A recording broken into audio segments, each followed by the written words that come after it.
Lady okay की कहानी का एपिसोड दोगू देवयक को ये पता चलने से शुरू होता है कि सराय में सभी लोग मर चुके हैं और डाकू भाग गए हैं। अधिकारी उसकी उंगली पर दादी ओक की अंगूठी पहचान कर उसे ओक्स ले आए। गू देवयक दादी को सच्चाई बताती है और बताती है कि वह भाग नहीं सकती क्योंकि इससे उसे चिंता होगी। वह कोई भी सजा भुगत लेगी लेकिन वह हत्यारों को जानती है। पता चलता है कि वह डाकुओं सैममैन और चेओनबोक की गुफा के पास जड़ी बूटियां इकट्ठा करती थी। दादी उसे अधिकारियों के पास ले जाती है और उसे ताए यंग के रूप में पेश करती है क्योंकि वे एक गुलाम लड़की पर विश्वास नहीं करेंगे। वह गु देवयक को डाकुओं के पकड़े जाने तक ताए यंग के रूप में रहने देती है। हालांकि केवल वरिष्ठ दास मार्क सिम ही सच्चाई जानता है और उन्हें सावधान रहना होगा। सभी में से मदर सेंक्चुअरी चेओंगसू काउंटी की कुलीन महिलाएं सच्चाई नहीं जान सकती क्योंकि वे नीच और क्रूर हैं, खासकर मैडम सॉन्ग। हम इसे तब देखते हैं जब वे ताए यंग के बारे में गपशप करती हैं और एक निष्ठाहीन शोक पत्र भेजती हैं। मार्क्सिम सावधान है लेकिन गु देवयक ने उसे एक व्यंग्यात्मक जवाब भेजा। वह अन्य दासों को गणना, खाना पकाने और कढ़ाई में भी मदद करती है और उन चीजों के लिए आंशिक भूलने का दावा करती है जिन्हें वह नहीं जानती। वह ताए यंग के छोटे भाई चान यंग से भी दोस्ती करती है और उसके लिए किताबें खरीदती है, जिससे दादी प्रभावित होती हैं। डाकुओं को आखिरकार पकड़ लिया जाता है और अधिकारी तुरंत गु देवयक की गवाही पर विश्वास कर लेते हैं। ओक्स को चोरी की गई लूट भी वापस मिल जाती है और उनमें किंग उपहार भी होते हैं जिन्हें गु देवयक याद रखती है और ताए यंग के संदेशों के साथ आगे बढ़ाती है।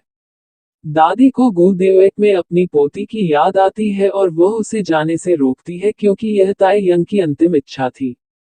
गु देवयक को अपना चेहरा छिपाकर रहना होगा ताकि कोई उसे पहचान न ले लेकिन वह आधिकारिक तौर पर ओक ताए यंग है।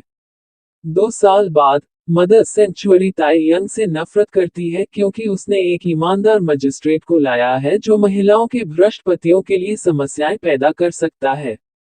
दादी ओक हन्यांग में चान यंग से मिलने जाती हैं और ताए यंग पीछे रह जाती है। जब वे विदाई लेते हैं तो सेओइन जैसा दिखने वाला एक गार्ड वहां से गुजरता है। जहां तक सेओइन की बात है, वह प्रसिद्ध कहानीकार और नकाबपोश कलाकार चेओन सेउंग हवी बन गया है। सोई डोंग उसका मैनेजर मैनसोक बन गया है। सेउंग हवी गु देवयक के वांटेड पोस्टर हटाना जारी रखता है और अभी भी उसके बारे में सोचता है। वह चेओंगसू काउंटी में आता है और सभी महिलाएं उसे देखने के लिए उत्साहित हैं, जिसमें बेकी भी शामिल है। वह मैडम सॉन्ग के बेटे बेगडोगवांग के साथ एक गुप्त रिश्ते में भी है, जिसे जल्द ही हान्यांग भेजा जाना है। वह सेउंग हवी का नाटक देखना चाहती है और ताए यंग को अपने साथ चलने के लिए मनाने की कोशिश में वह उसे उसकी एक मशहूर कहानी सुनाती है।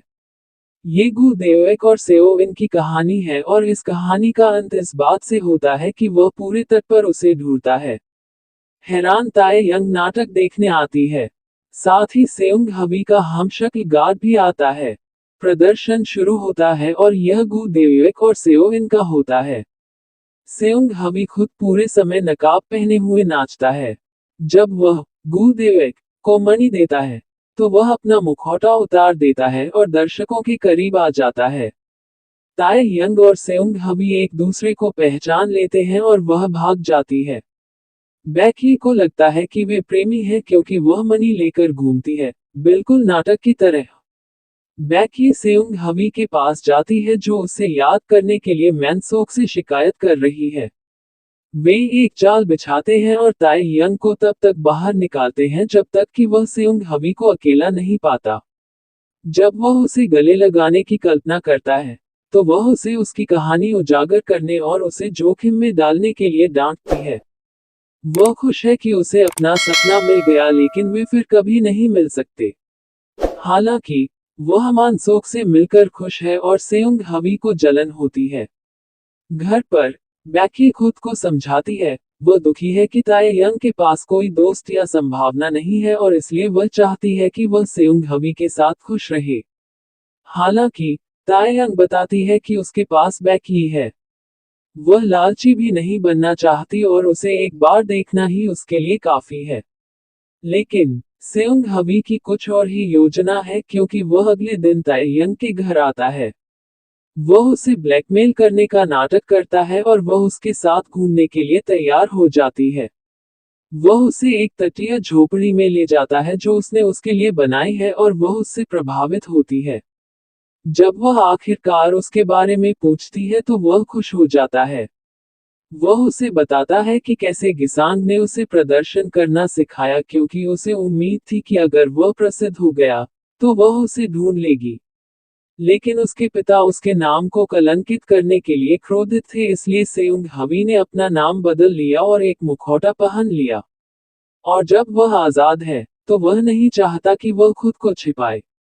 वह उसे अपने साथ भाग जाने और अपने पिता को खोजने के लिए कहता है ताकि वे सभी समुद्र तट पर रह सकें।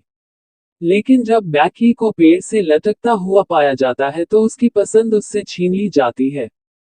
कोरोनर आत्महत्या का दावा करता है लेकिन गुलामों को सिर पर घाव मिलता है और उनका मानना है कि मैडम सॉन्ग ने उसे डोगवांग के साथ संबंध बनाने के लिए मार डाला।